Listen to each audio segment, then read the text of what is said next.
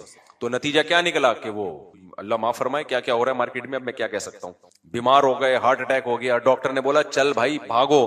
اب ان کو شرم آ رہی ہے, مرید کیا بولیں گے, یار ہم بھاگ رہے ہیں, اتنے بڑے بزرگوں کے بھاگ رہے ہیں. تو اس لیے شروع ہی سے نا یہ بزرگی کا لبادہ انسان رکھے ہی نہیں. مجھ سے لوگ آ کے پوچھتے ہیں آپ سنا ہے بڑے اللہ والے, میں نے کہا بھائی ہم آپ جیسے ہی مسجد, ہو سکتا ہے تھوڑے سے آپ سے اچھے, ہو سکتا ہے تھوڑے سے آپ سے برے ہوں, ہمیں تو پتہ نہیں ہماری بخشش ہوگی کہ نہیں ہوگی. تو زیادہ نیک بننے کی ضرورت اس زمانے میں ہے ہی نہیں. بزرگی کا جو کانسیپٹ ہم لوگوں نے مسلط کر لیا ہے نا, بزرگ کا مطلب گناہ سے بچتا ہو, اللہ کا ذکر کرتا ہو, اللہ سے دعائیں مانگتا ہو, مشکل اور حاجات میں توکل کس پہ کرتا ہو, اللہ پہ کرتا ہو. پھر بڑے جم جائے, ویٹ اٹھائے, بھاگے دوڑے, یہ بھی ضروری ہے. اگر بالکل اتنے میٹھے بن جاؤ گے نا کہ اتنے اچھے ایٹیٹیوڈ, بعض لوگوں نے اخلاق پر اتنے بیانات کر لیے ہیں, اب وہ لڑ ہی نہیں سکتے کسی سے. وہ لڑیں گے ان کی ویڈیو وائرل ہو جائے گی, دیکھو پھڈا کر رہا ہے. ہمیں تو کہتے ہیں اتنے اچھے اخلاق, خود ہم نے اتنے اچھے اخلاق کبھی بیان ہی نہیں کیا. ہمیں پتا ہے یار کل ہمارا بھی جھگڑا ہو سکتا ہے. اور پاکستان میں جھگڑے میں اگر گالیاں نہ مت دو, بری بات ہے گالیاں دینا. حدیث میں آتا ہے منافق کی علامت ہے جب جھگڑا کرتا ہے تو گالیاں دیتا ہے. اس حدیث کا مطلب یہ ہے کہ دلائل نہیں ہوتے اس کے پاس, گالیاں دیتا ہے ڈائریکٹ. اس حدیث کا یہ مفہوم ہے. دلائل ہوتے نہیں ہے, بحث مباحثہ ہے تو گالیاں دینے پہ آتا ہے نا, بدماشیوں پہ. جس کے پاس دلائل ہوتے ہیں اس کو ضرورت نہیں ہوتی. لیکن اس سے ہٹ کے بعض دفعہ نئی نئی گالیاں مارکیٹ میں آ رہی ہیں. معین اختر نے کہا تھا نا کہ انور مقصود نے پوچھا, میری انور مقصود سے کچھ دن پہلے ملاقات ہوئی, میں نے ان سے کہا کہ وہ آپ کا میں نے پروگرام دیکھا تھا انور معین اختر والا. انور مقصود نے معین اختر سے پوچھا کہ آپ کے ماموں کیا کرتے ہیں, اس نے کہا گالیاں دیتے ہیں اور کچھ کام نہیں. تو مالک مکان کرایہ نہیں دے رہا تھا تو پولیس کو بلوا لیا, تو ماموں نے پولیس کو گالیاں دینا شروع کر دی. تو ایسے ایسے پارٹس کو گالیاں دی پولیس والوں کے کہ پولیس والے کہتے ہیں کہ وہ آ کے پوچھ رہے تھے یہ والے پارٹس تو ہم نے کبھی سنے نہیں ہے یار, یہ کون سے پارٹس. تو بعض دفعہ ہوتا ہی ہے کہ پاکستان کا ماحول ایسا ہے کہ شرافت ہے ہی نہیں بھائی. آپ کو غصہ بھی کرنا پڑتا ہے, گالیاں نہ دیا. ایک بات خوب اچھی طرح کان میں بٹھا لو, دل میں بٹھا لو, کان سے سن لو, دل میں بٹھا لو.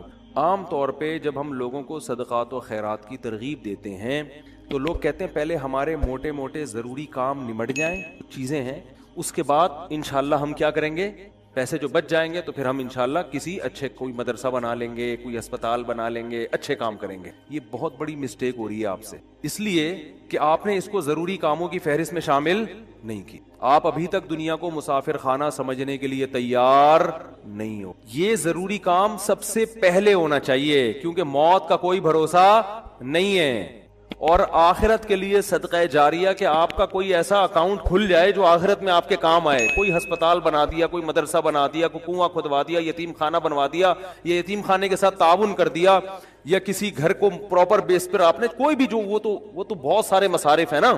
تو میں نے لاکھوں پتی لوگوں کو بھی دیکھا ہے کہ بھائی اللہ نے آپ نے ولیمے پہ 6 لاکھ روپے اڑا دیے, اور یار 8-10 لاکھ کا کوئی ادارہ بنا دو, یا کسی مدرسے میں کوئی ڈسپینسری بنا دو, یا کوئی اچھی فالتو نہ اڑاؤ جا کے کوئی بھی مانگ رہا ہے پکڑا دیے. یہ بھی بہت بڑی مصیبت ہے لوگوں کے ساتھ. اب جیسے وہ عرب کا جو شیخ ہے نا, جو اس بھکاری اس کے ماں باپ کو دعائیں دے رہا تھا اور یہ پیسے دے رہا تھا, تو میں اس عرب کے پاس ہوتا, میں کہتا آپ صدقہ کریں مگر ایسے ہی نہیں کسی کو پکڑانا شروع کر دیں, کیونکہ اس سے جو مستحق ہوتے ہیں ان کا حق مارا جاتا ہے. آپ یہ دیکھیں کہ یہ واقعی مستحق بھی ہے یا نہیں ہے, ورنہ وہ کوئی بھی دعائیں دے کے پیسے نکالنا شروع کرے گا. نکال, ٹھیک ہے اس کا جذبہ اچھا تھا, اللہ کرے اس کے ماں باپ کی مغفرت ہو گئی ہو, لیکن اصول جو شریعت نے بتایا ہے کہ پیسہ اللہ کی بہت بڑی نعمت ہے اور نعمت کو ضائع کرنے کی اجازت نہیں ہے. بہت سوچ سمجھ کے آپ نے خرچ کرنا ہے کہ مخلوق کو فائدہ زیادہ سے زیادہ ہو. کم سے کم انویسٹمنٹ میں زیادہ سے زیادہ فائدہ کیسے ہو سکتا ہے, پھر اس میں زیادہ انویسٹمنٹ کرو. جیسے دنیا کے بزنس کا اصول ہے نا کہ انویسٹمنٹ کوشش ہو کم سے کم اور پروفٹ زیادہ سے زیادہ. ایسا تھوڑی کوئی بھی کاروبار کے لیے 1 کروڑ مانگ رہا ہے, آپ نے کہا پکڑا دیا, چل دیکھا جائے گا کتنا پروفٹ آ رہا ہے. تو بھائی جو دنیا کی تجارت کا اصول ہے وہی اصول آخرت کا. تو آخرت کا اصول یہ ہے کہ جو 2 چیزیں اس میں فوکس کرنی ہے, انسانیت کی خدمت زیادہ سے زیادہ کس کام میں ہے. بعض کام ایسے انسانیت کی خدمت بہت ہے مگر ان کے اثرات زیادہ عرصے نہیں رہتے, پھر بھی یہ کام کرنا ہے کیونکہ اس میں خدمت کیا ہے, جیسے بھوکے کو کھانا کھلانا. اب ایک آدمی کے پاس کھانے کے پیسے نہیں, علاج کے پیسے نہیں, تو مر جائے گا بیچارہ. بھوک کی تکلیف کون برداشت کر سکتا ہے.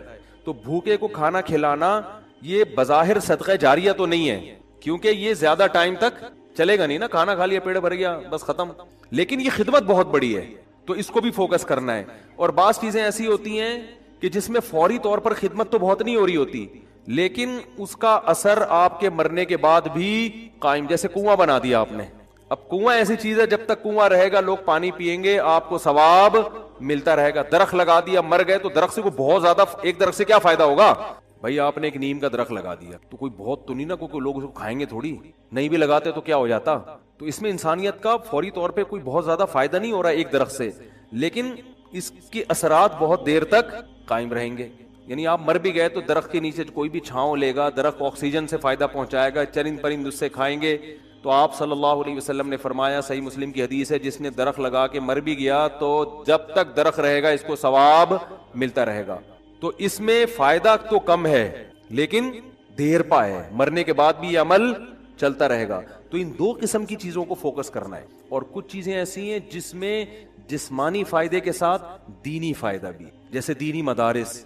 دینی مدارس کو سپورٹ کرنے کا فائدہ کیا ہوتا ہے؟ غریب طلبہ کو کھانا بھی ملتا ہے, علم بھی ملتا ہے, وہ عالم بن کے دنیا میں کام کرتے ہیں. تو صدقہ جاریہ بھی, مرنے کے بعد وہ علماء جو کام کریں گے پھر آگے ان سے جو ہدایت پھیلے گی, پھر وہ لوگ آگے جو تبلیغ کریں گے, تو جب تک اسلام باقی رہے گا آپ کو ثواب ملتا رہے گا.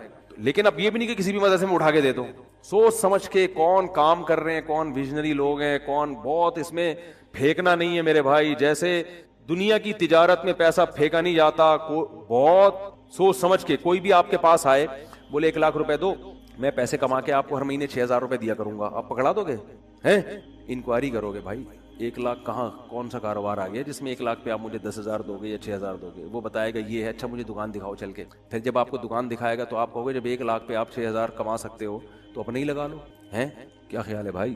میرے والد صاحب نے کہا تھا جو بھی آئے نا پیسے مانگنے اور کہے کہ اس انویسٹمنٹ میں اتنا پروفٹ ہے, اتنا پروفٹ ہے, آدھا تمہیں دوں گا آدھا خود رکھوں گا, تو اس سے پہلے پوچھو کہ تمہارے پاس کتنے پیسے ہیں. وہ بتائے اتنے, تو پھر پورے اپنے کیوں نہیں لگا لیتے, اس میں پورا پروفٹ خود رکھو. کیا خیال ہے بھائی؟ ہاں وہ غریب آدمی ہو تو ایک الگ بات ہے, اور اللہ کا شکر ہے مجھے اس کا فائدہ ہوا.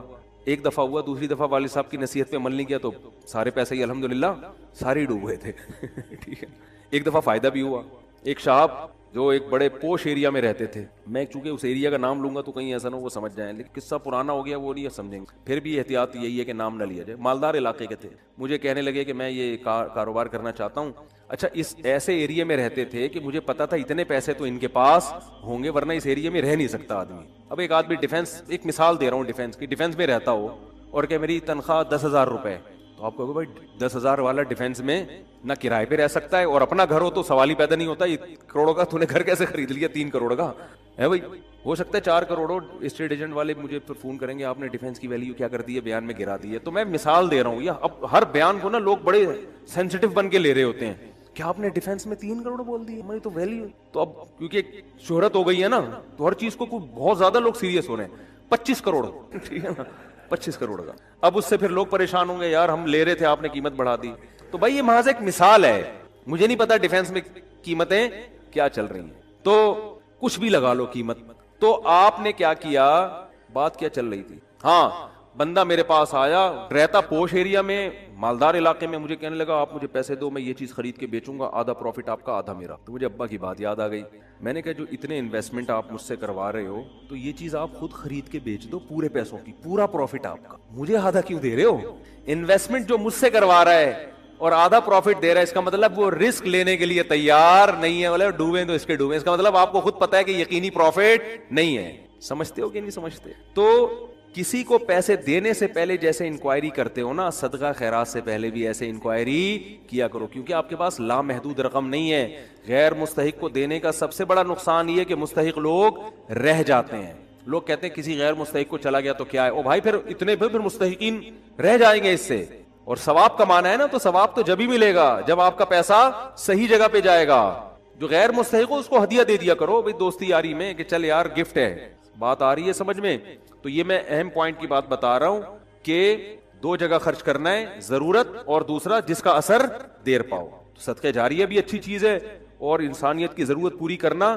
آپ کہہ سکتے ہیں یار ایک بھوکے کو کھانا کھلا دیا پیٹ بھر گیا تو وہ تو بس ایک ثواب مخصوص مل گیا تو اب تو ختم نا, صدقہ جاریہ تو قیامت تک رہتا ہے. یہ اس لیے بتا رہا ہوں کہ ہم بعض دفعہ لوگوں کو بتاتے ہیں کہ یار یہ دیکھو یہ غریب ہے, اس کو بیوہ ہے, اس کے گھر میں راشن ڈال دو, کہہ رہے ہیں نہیں ہم تو صدقہ جاریہ چاہتے ہیں. تو یاد رکھو صدقہ جاریہ کے اپنے فضائل ہیں کہ وہ چلتا رہے گا آپ کا, لیکن بھوکے کو کھانا کھلانے کے, اس کی ضرورت پوری کرنے کے اپنے, وہ ثواب تھوڑا ہے لیکن وزنی بہت ہے. وزنی کیسے؟ حدیث میں آتا ہے قیامت کے دن اللہ اعلان کریں گے جب میدان حشر ہوگا نا، بہت سختی کا دن ہوگا، تو اللہ اعلان کریں گے کہاں ہیں وہ لوگ کہ جب میں بھوکا تھا تو انہوں نے مجھے کھانا کھلایا، میں پیاسا تھا تو انہوں نے مجھے پانی پلایا، آج ان بھوکوں کو میں کھلاؤں گا کیونکہ انہوں نے مجھے کھلایا تھا۔ جیسے ہوتا ہے نا، آپ کو بھوک لگ رہی تھی، کسی نے آپ کا اکرام کیا، تو اب آپ کو کہیں وہ بھوکا نظر آئے تو آپ سب سے پہلے اس کو کھلاؤ گے نا، یار میں ٹی وی میں آ رہا ہوں کیا ہے، تھک گئے ہیں تو بیان ختم کر دیتا ہوں، بس ویسے ہی بھی ختم ہونے والا ہے۔ دیکھو غیرت مند انسان کیا کرتا ہے، آپ بھوکے تھے، اور آسان مثال، آپ کی گاڑی میں پیٹرول ختم ہوگی، آپ نے پیٹرول پمپ والے سے کہا یار تھوڑا سا ڈال دو، پیسے بعد میں دے، اس نے کہا چل یار میں اپنے پیسوں سے ڈھونڈ، جاؤ یار۔ ایک دن کیا ہوا، اتفاق سے آپ پیٹرول پمپ کے مالک بن گئے، وہ آیا گاڑی لے کے، پیٹرول نہیں ہے، لائن لگی ہوئی ہے، بہت سے غریب آ گئے بغیر پیٹرول کے نا، ٹھیک ہے نا، اب آپ کے پاس محدود پیٹرول ہے، تو آپ کس کی گاڑی میں ڈالو گے؟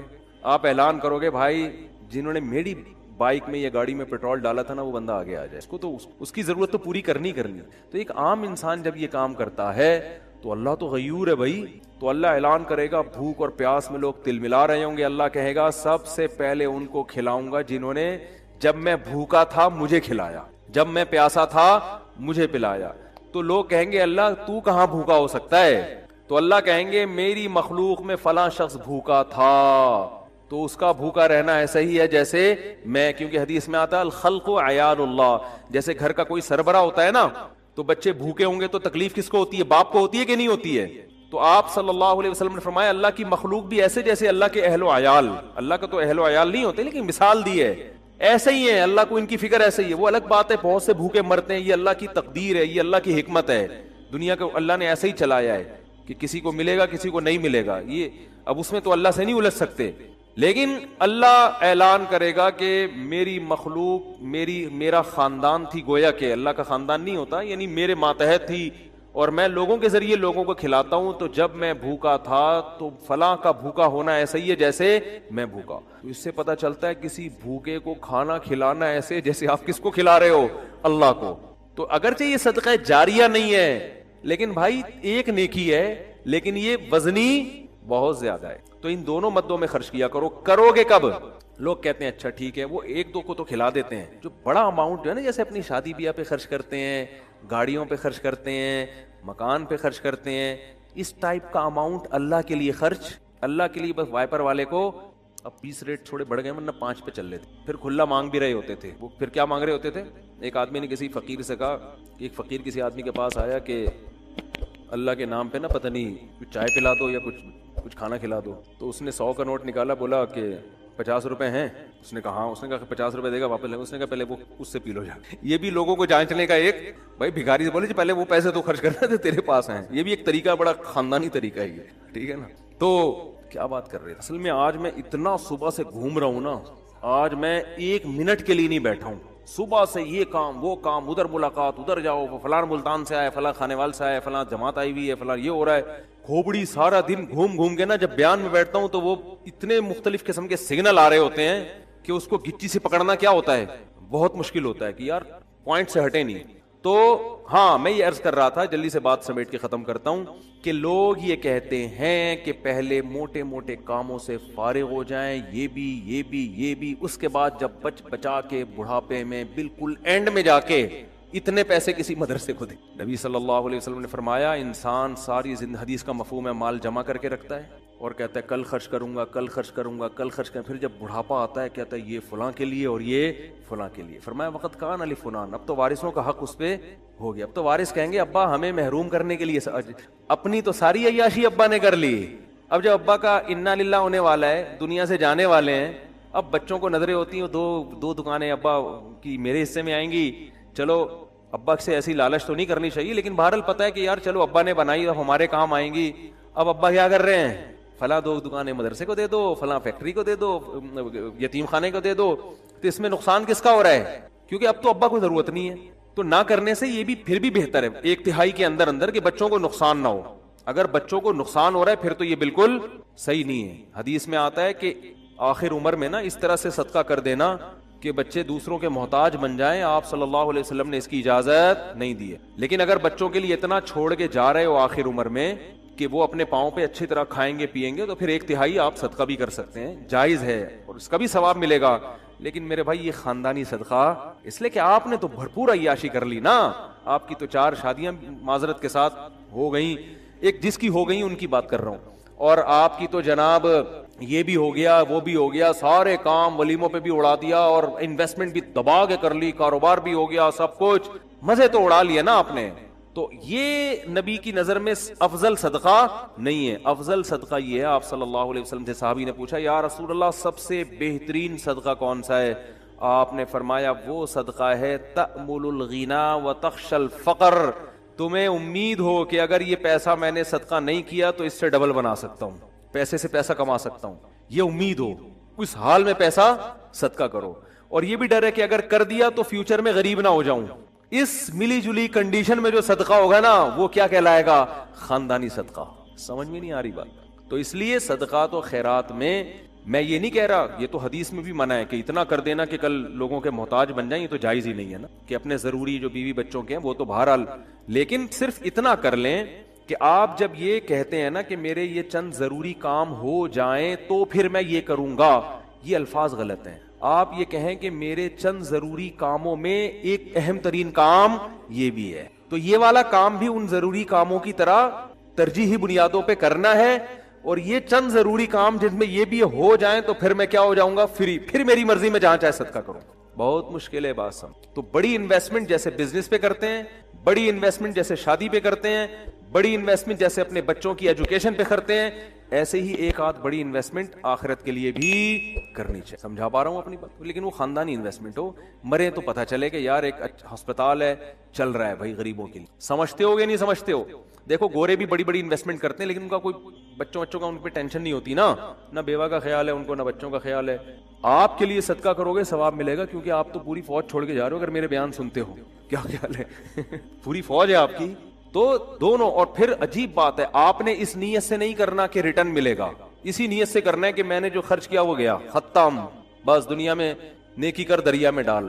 لیکن ویسے میں ایک جنرل نالج کے لیے بتا رہا ہوں کہ اللہ ڈبل کر کے دیتا ہے واپس, بلکہ اور بڑھاتا ہے, پھر دیتے جاؤ گے بڑھاتا جائے گا, دیتے جاؤ گے حدیث میں آتا ہے ما نقصت صدقۃ من مال, صدقے سے مال میں کبھی بھی کمی نہیں ہوتی نہیں ہے. لیکن آپ نے یہ نیت نہیں کرنی, آپ نے یہ نیت کرنی ہے کہ میں دے رہا ہوں اور مجھے نقصان نہیں ہوگا اس کا, میرا کاروبار بھی کم ہو جائے گا اور میرے گھر میں بھی تھوڑا خرچہ کیا ہو جائے گا.